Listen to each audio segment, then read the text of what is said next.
Welcome to another Founder Wisdom Pod. We have Max Marchione with us today, or Marchione with us today. He's a co-founder at Superpower.com, which is it's a pretty nice company. I remember reading your manifesto some time ago, Max, and I was quite intrigued by it. And Max runs various companies, Fractal Capital, Next Chapter, Ultraviolet Ventures, so quite the accomplished guy there. Max, welcome to the pod. Tell me a bit more about yourself and what you're up to. Thanks, Charles. Excited to be here. My main focus right now is thinking about what it looks like to create a new healthcare system. Not all at once. This is a 50-year vision. There's a lot to do.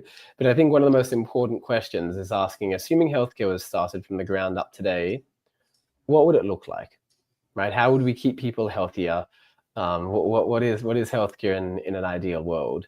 And that's what we're doing at Superpower. That starts by allowing someone to come to us and get access to all sorts of diagnostic tests. Blood testing is the most common. We'll test over 100 plus blood biomarkers, 5 times more than an annual physical.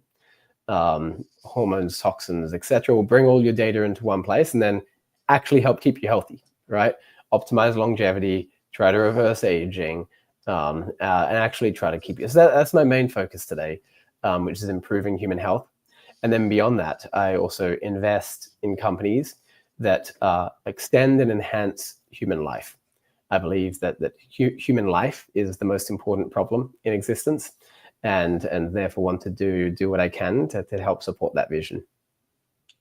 Right. And how did you get into this? Why did this become your number one mission over the years? I went through a really long period of personal health problems, basically from age 8 to 18. I had chronic migraines, chronic sinusitis. It would take me 3 hours to get to sleep every night. I fell asleep through a third of my high school classes. And I didn't know what was wrong with me. And as a result, I became a health geek. I remember wearing a Gen 1 Aura ring in 2016. People used to make fun of me back then for tracking my sleep. Similar thing with blue light blocking glasses and CGM and mouth tape. People thought I was psychopathic for the mouth tape one, and now that's starting to become slightly more mainstream. Because I was seeing all of these companies that were interesting, I started trying to invest into some. I made my first investment into a longevity biosciences company in 2017. And then realized, investing is a thing, and I might have some insights because I'm an early adopter of lots of products. And around 3 years ago, I just quit my job at Goldman Sachs, and I was running 2 small companies at the time. And I was thinking, what do I want to spend the next 30, 40, 50 years of my life on? And it had to be something that was deeply personally meaningful. It had to matter for humanity. And it had to be something that could at least be $100+ billion company, right? If I'm going to spend 30, 40, 50 years on it, let's hope that it's a scale of problem that they can support that kind of company. And I was thinking, okay, do I start a new city or do I start a new healthcare system? And I realized that starting a new healthcare system should come first. So moved to the US, and here we are. And how did you start it in life? You mentioned you had 2 businesses at the time. Did you start it as an investor before you were a founder, or did you start it straight up in corporate at Goldman? I guess I was a founder first, because when I was a young kid, I was founding companies. So I've always been starting small things. And then out of high school, I worked for a technology company in design and product there. And then after that, I spent a little bit of time in investing venture capital and finance. So that's probably when the investing came along, and then went back to founder mode because it's more authentic to me. And look, I love both. I love thinking about it. I think being a founder in a way is being an investor, because every day I'm thinking about, how do we invest capital? What is the best investment of our capital? What's a good strategic bet? How do we set ourselves up for both the short term and the medium and long term? So I think that the two are more similar than many people might think. Right. I think for that one, you raised what, 20 million or something like that. It's a gigantic mission that you have, and a gigantic runway as well. I don't often hear founders talk about 30 to 50 years, right? So where will you start? I think you're starting with the marketplace and then affiliate fee last time that I learned. No affiliates. Marketplace Wrong is company. hardly a model. We have a marketplace, but our starting point is an annual membership that includes 200 plus blood biomarker tests, all of your health data in one place, wearables, medical records. When we have all of this data, we connect the dots across it. We say, here's exactly what's going on, right? And we say, here's exactly what you need to do. And we try to get to the root cause and make it really holistic in terms of creating an understanding of what someone should do. And then we help you do that, right? We guide you. We tell you what to do. We send everything to your door. We send diagnostics to your door, supplements, pharmaceuticals, and then you can also pull out your phone and text your medical team at any time. So 24/7, you have access to a 3-person medical team that knows everything about you, and you can do that at any time. So that's where we're at today, and that membership is $499 a year, so $42 a month. Right. And how is it different than, let's say, Viome or InsideTracker for the health test? Oh, well, they're testing companies, right? Like the point of what we're trying to do is to be a health system. And that means that we need to take care of someone. We need to make it easy for them to take action. We need to deliver holistic care. You need to have a medical team that understands all of your past health records, not just blood biomarkers and not just a gut microbiome. Like all of it has to come together. Yeah, we don't want to be a testing company. There's plenty of them out there. I don't find them awfully inspiring. The point is, how do we actually improve human health? That's why we started the company, and that's why we're here. Right. So you offered other tests, right, from other companies, and you're taking a cut out of that. Is that the model? We don't own labs, but we also don't send someone to Viome, right? So we work with a bunch of different labs around the country, and we say, here's what we think is best in class across toxins, allergies, gut, blood, and let's make that really accessible for members, right? And let's say someone went to get our blood tests at a hospital, it's going to cost them maybe $3,000. We're doing 2 a year in a $499 membership. But no, we don't own the labs, and we don't have plans to own labs. That's not our business. Right. Okay. So you start with the test, which is really logical. And then what happens after you have the full platform and you give them additional data? You have like AI integrated into that? Yep. We connect the dots and we build a report and we say, here's exactly what you should do. And then you recommend them other products, or will that also be part of your vertical integration, that you'll have your own supplements eventually? No plans to have our own supplements. We try to put healthcare on autopilot because we don't think someone should spend hours and hours thinking about what to do. It's annoying. So we'll say, here's what we think you should do, and let's help you do that in the cheapest way possible. So we'll send anything you need to your door. Okay, from affiliated companies. So your full business model is that you take a cut on these other people that you refer them to. I'm just trying to understand how you make money with this. Well, we have a $499 membership. That's how we make money. And is the supplements, for example, is that included on the back end? Like, why not take a cut out of these? This is a weird podcast, man. Like, what's the point of your podcast? Like, the business model is very clear. It's transparency, and asking you questions about the company and how it works for other founders. We don't make money on any of the other stuff. We underprice. We sell it at a 20% discount, which is cheaper than Amazon. The business model is we have a membership that is on the website that gives someone access to all the things you can see, which is twice annual blood tests, all of your data in one place, a report that connects the dots, and then a discounted access to an ecosystem where you'll get access to supplements cheaper than elsewhere, access to any other things that you need cheaper than elsewhere, because we think that healthcare is exorbitant today with charging people too much. And we think it's very fragmented today with everything being in lots of different places. And as a result, it being very hard to know what to trust. And how do you get your customers right now? What are your main growth channels? Mainly word of mouth. So customers refer other customers, people gift it to friends and family. Yeah. Right. And this year, what are your priorities? Is it raising more capital? Is it acquiring more customers, word of mouth? Or what are your priorities as a CEO and founder? We want to double down on product. There's a lot we want to build at the level of software. We believe that every single person in the world will have an AI doctor that allows us to do what no human ever could in terms of how we connect the dots. So that's number one, doubling down on product. And then number two is bringing more members into the ecosystem, so acquiring customers. We have been very heads down for the past 2 years, building what we think is a really amazing experience. And now it's a matter of opening up the floodgates to allow people to access it. You mentioned that you want to change the full system. Why do you think the system was built in a reactional way and do not fix what's not broken rather than trying to prevent diseases? Prevention's hard. A lot of people don't care about it, and the incentives are set up such that very few people are going to care about it. Employers are insurers in the US, and you tend to stay with your employer for 3 to 4 years. So they only care about what happens to you over a 3 to 4 year time horizon. That's the incentive. It's really fucked up. At the same time, it's hard to get people to buy prevention.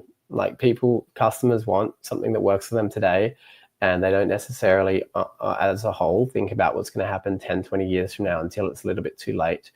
And then, look, the higher the costs are in healthcare, the more money people make.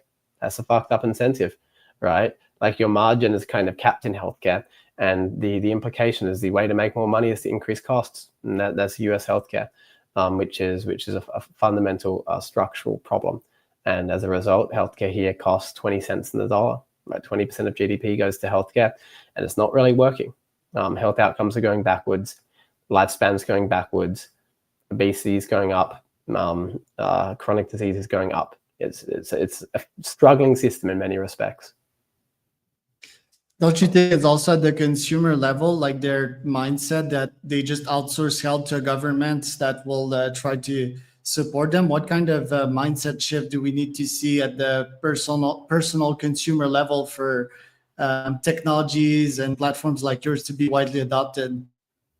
I don't know. I think it's starting to change. A lot of people are caring about their health. They're caring about what they're putting in their body. They're talking about health with friends. They're comparing biomarkers. They're buying the healthy alternative. They're buying the healthy food. They're shopping organic. So I think people are just starting to care. And that is partially because of education. It's partially because of culture. It's partially because of access. And all of those things hopefully come to a head where the movement towards a better healthcare system starts with the people. And I suspect that's what we're going to see. What does that day in your life look like? How do you biohack? What tools do you use to increase performance and happiness? The biggest thing for me is optimizing metabolic health. So I try to not eat carbs before 2 p.m. unless I'm exercising. But if I have carbs first thing in the day, my energy levels tank.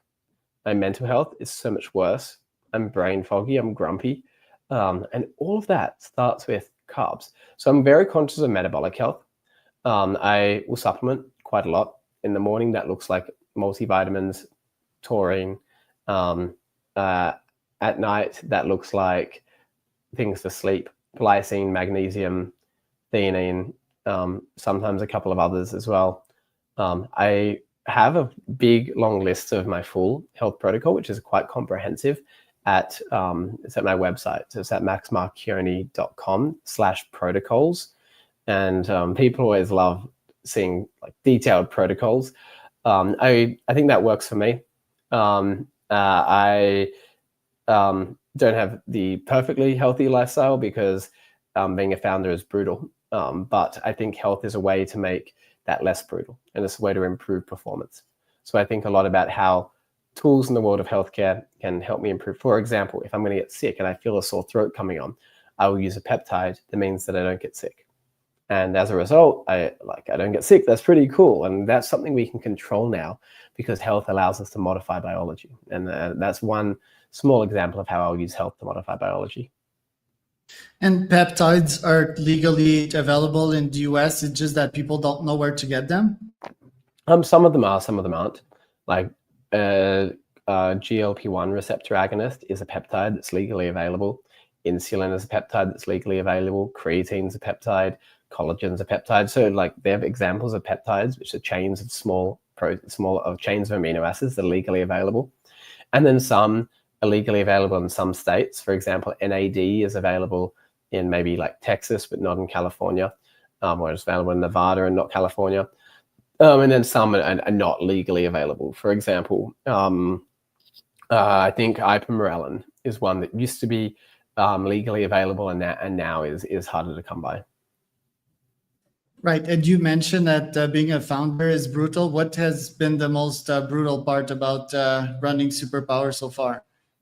The expectations I put on myself. There's always more we can do. Like I think founders are responsible for the outcome of a company at the end of the day. And that requires like a lot of time, a lot of effort, a lot of hustle. There's sometimes some stress involved in that. That's the nature though. Like what we're trying to do is really, really hard. Like I can say the big, sexy, hand wavy things and the big vision, but that only exists if we're in the trenches, working hard and just like giving it our all. Yeah, well, the niche you're in is quite hard as well, like health and the margins. I know that margins are pretty high in the tests field, but it's quite hard to get people to adopt that new age mindset, I would say, and really take care about their health. Have you seen that organically grow? My first company 10 years ago was a nootropic, and it got to the ground pretty quick. So have you seen like a growth in this segment of the population that that does not want to outsource their health, that are the biohacking Brian Johnson type? Yeah, definitely. It's really funny. Like 2-3 years ago, I would tell everyone about honestly for the past 10 years of my life, I would speak about all of this stuff, and everyone would be like, "No, I don't care." In the past 2 years, everyone's obsessed with it. I'm getting so many questions from friends. I feel like I'm hearing about it. I'm like, guys, you used to laugh at me 6-7 years ago, and now you find it interesting.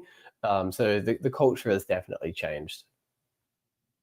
Yeah, I think it's basic science as a founder. If you're not like biohacking, you won't be like firing on all cylinders, and you want to give yourself like all chances possible, right? I think I've been biohacking for the past 15 years and not optimizing my brain. I just feel like I'm sleeping as a founder. But yeah, your vision is gigantic. I love it. It's a moonshot. Like, how do you manage your stress as a biohacker when it gets really stressful? Like, what are your protocols for that? Oh gosh, I don't know. I think that I'm lucky that I don't get stressed that much. So I think the main protocol is like self-talk in a way. Like I think the way we appraise a situation, like the way we appraise reality creates reality, right? Our subjective modifies the objective. And I don't appraise things as stressful. Like, cool, this is exciting. Oh, this is like yeah, this is a good game. So I don't appraise many things as stressful. I appraise them as fun and exciting. Um, and as a result, I think I handle stress well. And I think we can choose to handle stress well. And I think I make that choice.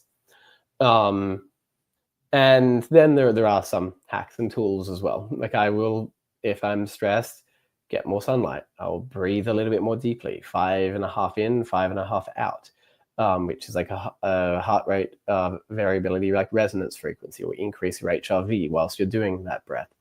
I will try to make sure I'm sleeping. I might supplement a little bit more if I'm really, really stressed. I often find stress is as a result of having things that need to be done that you haven't done.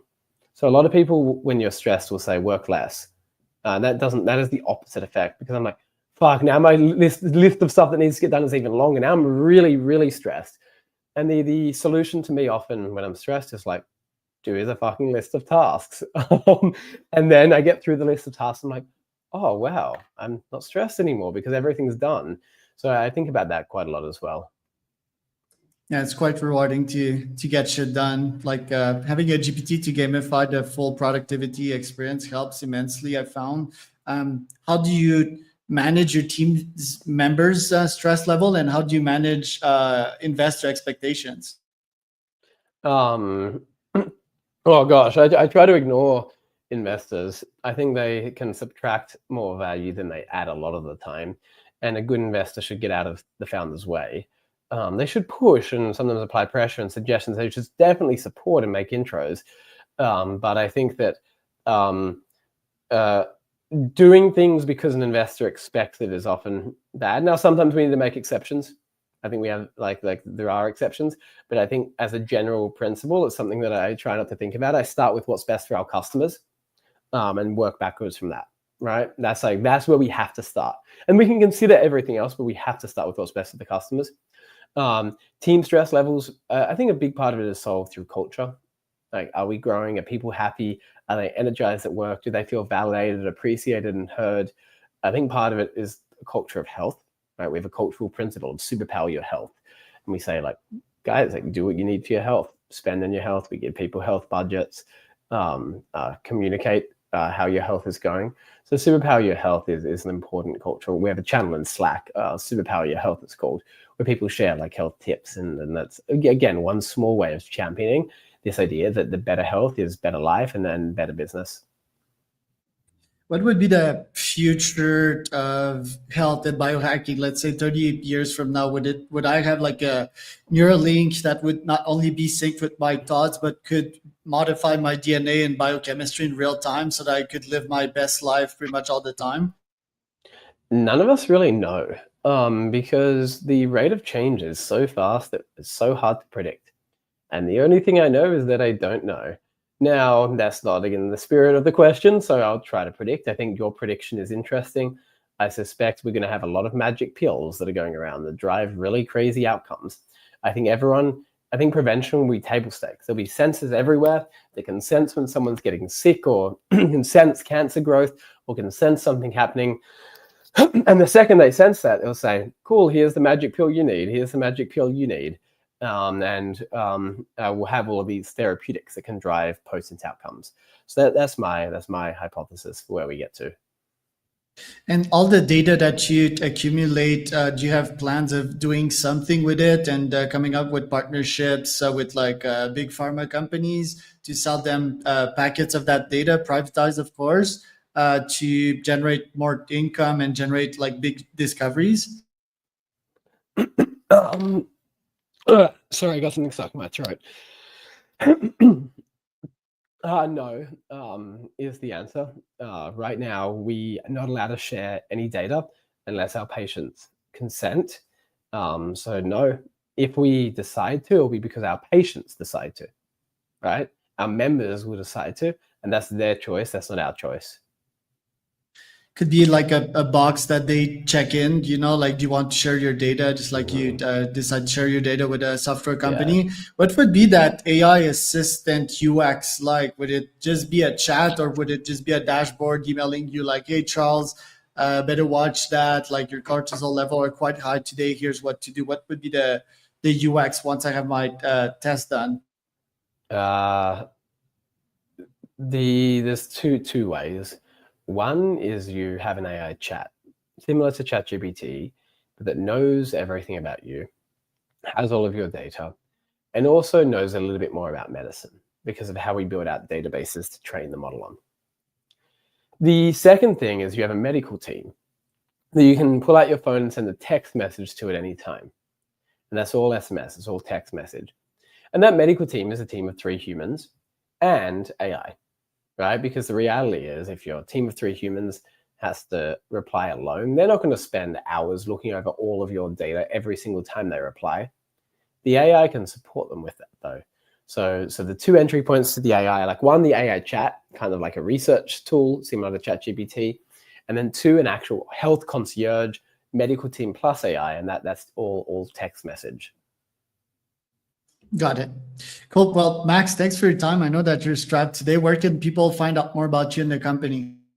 They can find me on Twitter, x.com/Max Marchione, and I'm quite responsive there. And they can find the other places I exist on the internet, probably from Twitter. They all link out. And superpower.com if they're looking to find out a little bit more about us. So that was Max and Charles for